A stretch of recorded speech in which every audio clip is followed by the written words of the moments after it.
O prefeito do Rio de Janeiro, Eduardo Paes, anunciou um audacioso plano de ação e monitoramento para medidas de proteção à população em situação de rua. Batizado de Seguir em Frente, o programa prevê a internação compulsória de usuários de drogas após avaliação médica. Em novembro, o Ministério Público Federal afirmou que a medida seria inconstitucional por ser higienista e que atenta contra a dignidade do ser humano. Muito bem, eu quero fazer a seguinte pergunta, já vou direto para o debate.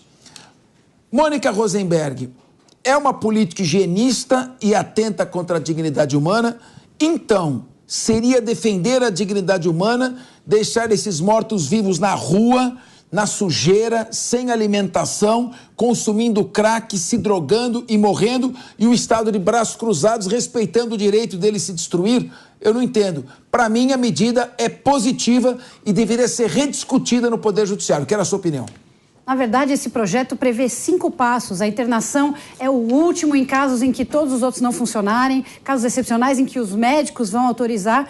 Mas a verdade é que esse jeito de fazer a guerra às drogas, onde a gente proíbe, onde joga na marginalidade, onde vai internar, isso não resolve. Tem que ter um outro olhar, uma abordagem de prevenção. Você, Rafael Macris, quando passa ao lado da Cracolândia, por exemplo, aí embaixo do viaduto na Paulista, desses coitados, drogados à própria sorte, é mais fácil olhar para o outro lado e dizer, vou respeitar a dignidade deles?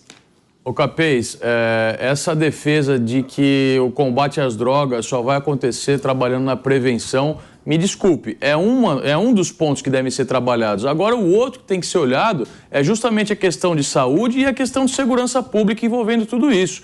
Para mim, a gente tem que olhar a dignidade das pessoas que trabalham e que moram no entorno dessas cracolândias, tanto aqui em São Paulo quanto as outras espalhadas aí pelo resto do Brasil. A internação compulsória deve sim acontecer, na minha opinião, porque aí sim você está dando dignidade para essas pessoas que já a perderam completamente. Diego Tavares, como combater o vício nas drogas deixando a pessoa no próprio ambiente, em vez de levá-la, por exemplo, para tratamento e depois a uma comunidade agrícola?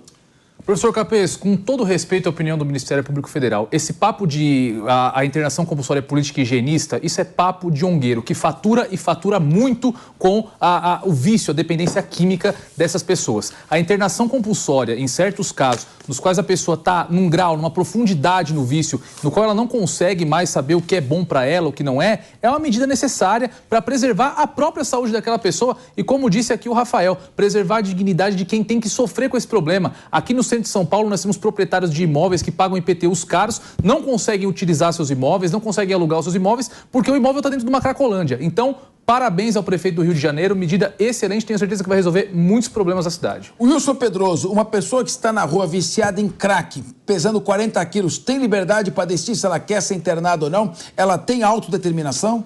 Não é liberdade, é discernimento, de saber o que é certo e errado. Eles não têm mais capacidade de saber o que é certo e errado.